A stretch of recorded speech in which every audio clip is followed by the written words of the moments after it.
Thanks, YouTube. Danny Staten here on the Daily Dan blog. I love saying that. Hey, I'm back with another comic book review. So can you guess what I'm going to take a look at this time? Well, unfortunately, Halloween is over. It's moving into the holidays. Oh boy. And during the holidays, I try to chill out with the monsters a little bit. I try to do what my friend Dave Sunstorm calls the good stuff, comic books based on classic movies and really cool old TV shows from the 60s, 70s, 80s, sometime even a little bit older. So let's see if you remember the treat I've got for you guys today. Oh, yeah, today I'm taking a look at Walt Disney's Robin Hood, based on the cartoon movie where Robin Hood's a fox. Oh boy, I can hardly wait. So this is a number 7 from 1974. Now, what they did was take a movie where Robin Hood is a fox in a cartoon.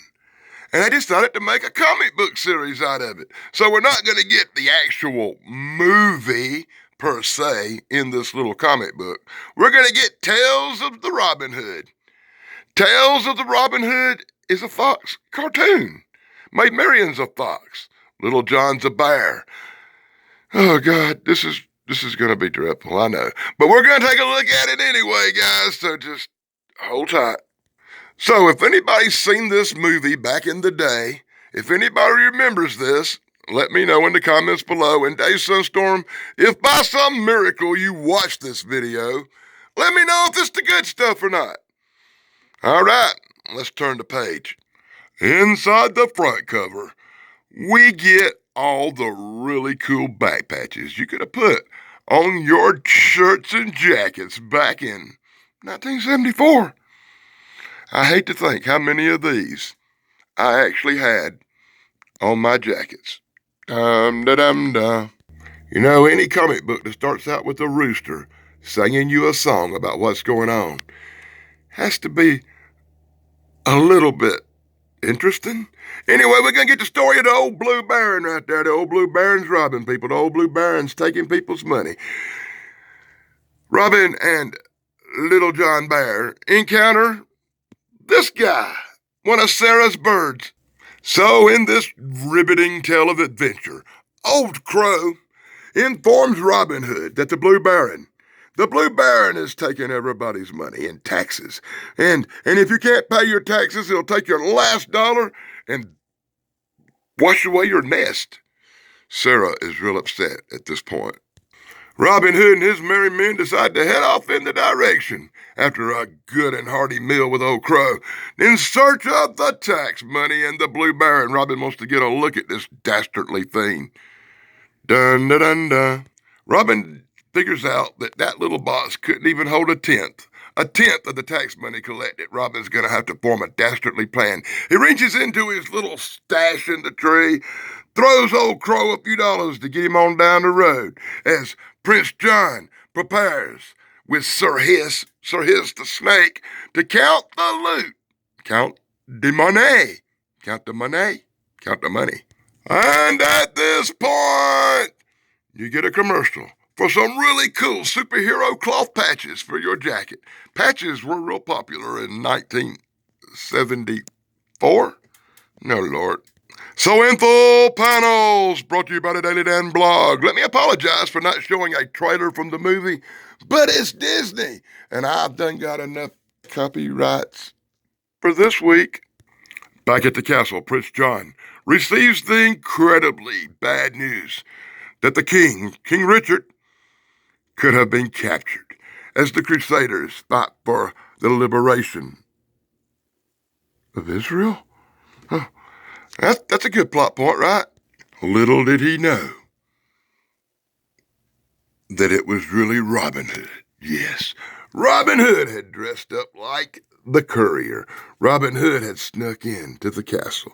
Robin Hood had delivered false information to Prince John. Robin Hood is a slick, dastardly old fox. Walk, walk, walk. We should have seen that coming, right? As Robin Hood heads out to the castle to try to arrive before Prince John. Robin Hood and his merry men cross the moat, make entry to the castle. They knock out the castle staff and take over the castle. It's at this point I wished I'd picked a shorter comic book this morning. Oh my God.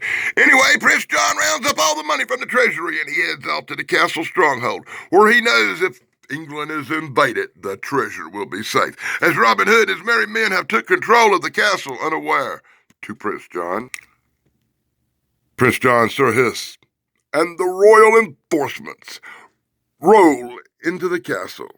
They decide that that is the best place to keep the treasure, to keep the tax money, to keep the loot in the treasury, where it'll be safe from criminals and invaders. As the wagons are being unloaded of the treasure, Robin Hood and Little John prepare to put their plot in action to rob Prince John of his gold, as usual in every story in these comic books, I think. Oh, I love a cool commercial. Does that not look like a King Kong right there? That looks like a King Kong. But it's not. It's an endangered animal. Endangered animals models you could have ordered and assembled yourself back in 1974. Ah! Robin sneaks up and locks the royal staff, Prince John and his Sir Hiss, in a room upstairs. Oh my God, this is killing me.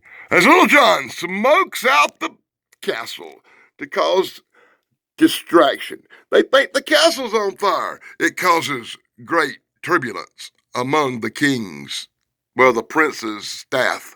So in full panels, brought to you by the Daily Dan blog. I wished I had some monsters to talk about. I wished I had something devious and dark, but today I'm doing Disney, and it's just not making me happy at all.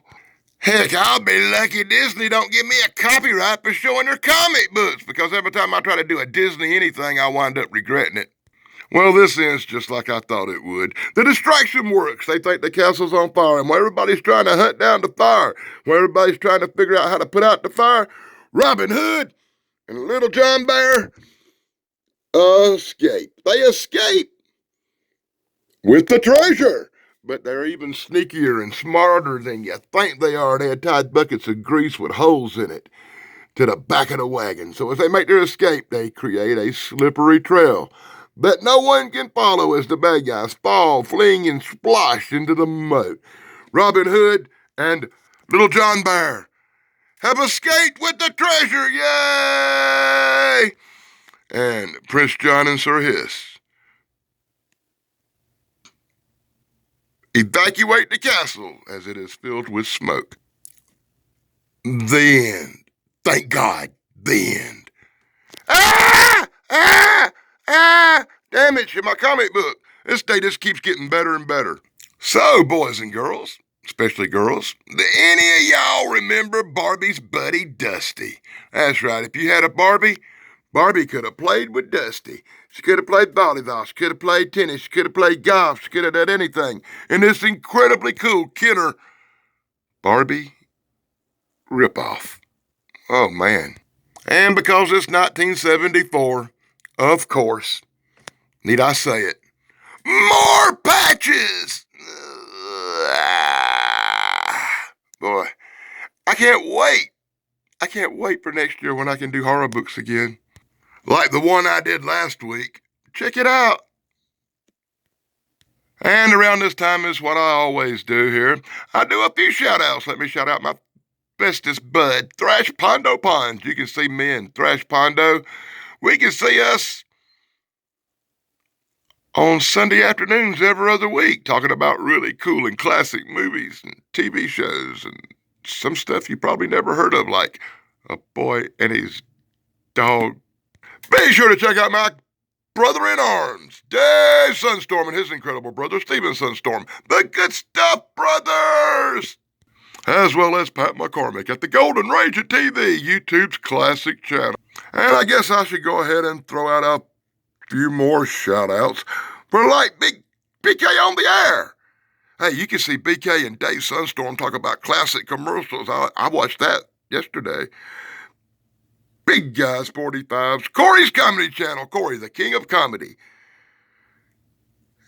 My flock is everywhere, Sarah. You know I love that girl. That's why I featured her birds at the beginning of this video. The Nostalgic Pod Blast!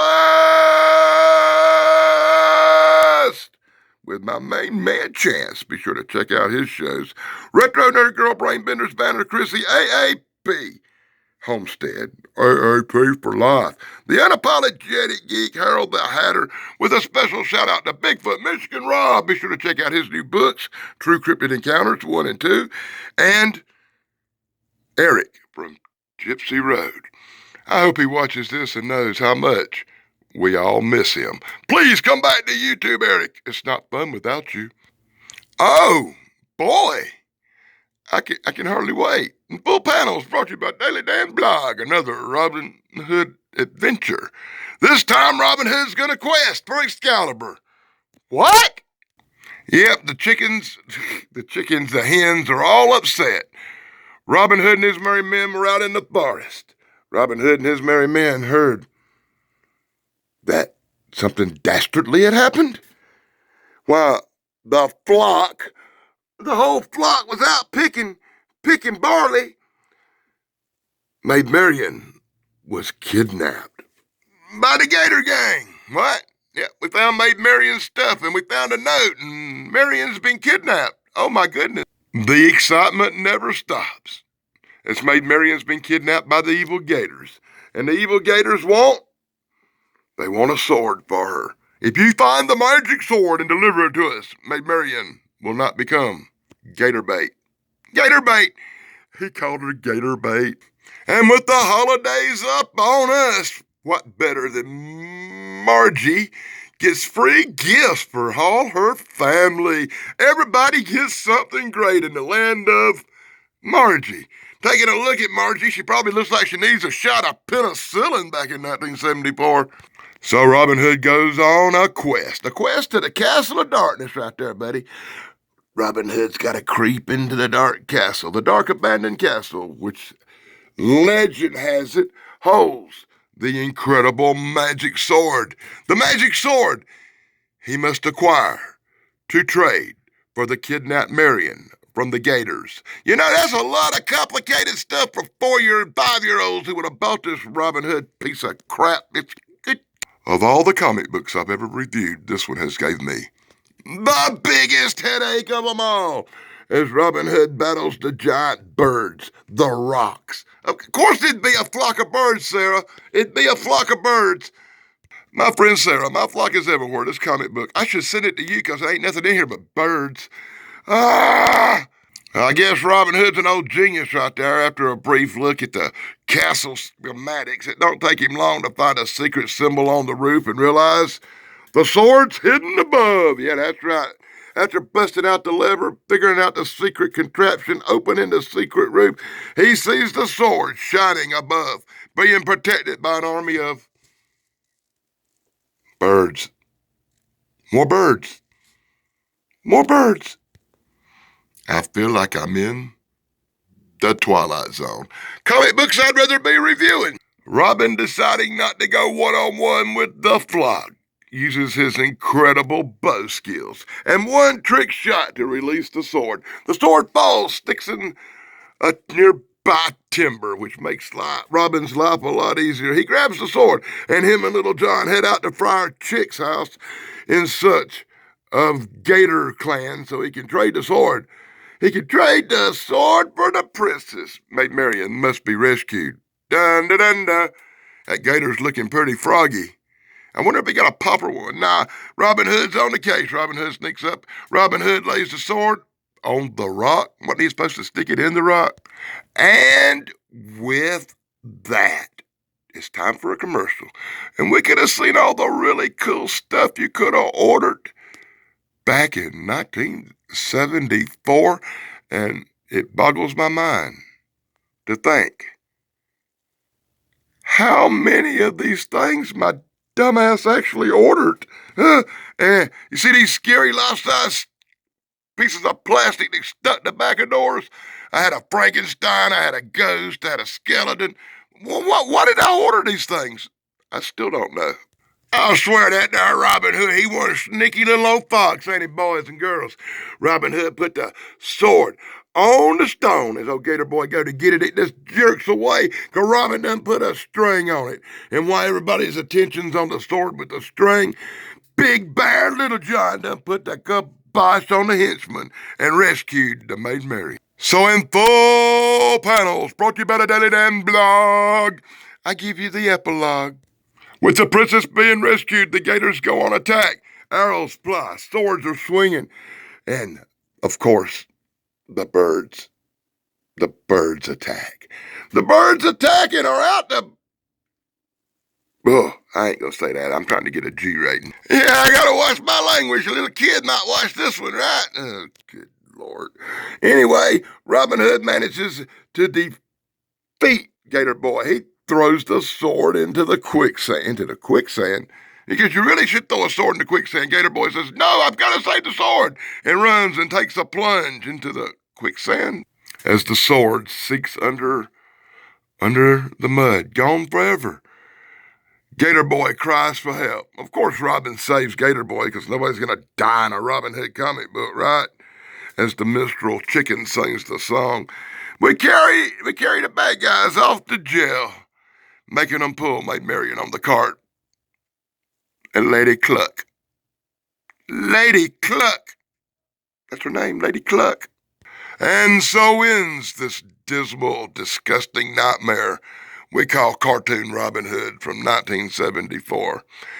If you want this comic book, let me know in the comments below. I might send it to you. And the best thing about this comic book is probably the ending. That's right, all the cool stuff you could have ordered inside these comic books back in the day. The sneezing powder, I ordered it. The slingshot, I ordered it. The giant 10-foot balloon that popped the first day I had it, I ordered it. Card tricks, I ordered it. See-through glasses, I ordered it. But I was smart enough to go to the post office and make a photocopy of this thing and not tear my comic books up because I was more intelligent than most kids back in the day. And you could have had the really cool back patches. Because in 1974, nothing mattered more than your back patches. Oh, jeez. Really? And at least they didn't waste the back of the comic book as so many of them do. You could have had a Snoopy pencil sharpener back in the day. Oh my God, I had that too? Really? I was such a kid. I actually had the Snoopy pencil sharpener. Did you have the Snoopy pencil sharpener? Let me know in the comments below. And that's my dismal nightmare look at Robin Hood, based on the cartoon movie. 2 stories about a fox outwitting a dastardly evil Prince John the Lion. Oh, now, if it wasn't so early in the morning, it would be time for Vika. All right, thanks for joining me. Be sure to like, subscribe, and ring the bell, and I am truly glad this is over. Till next time. And I could have done this, and I could have done that, and I could have done this, and I could have done that. Yeah, there's so many comic books I should have done instead of that one. Be sure to join me next week when... Maybe I'll do something a little better. Plug over.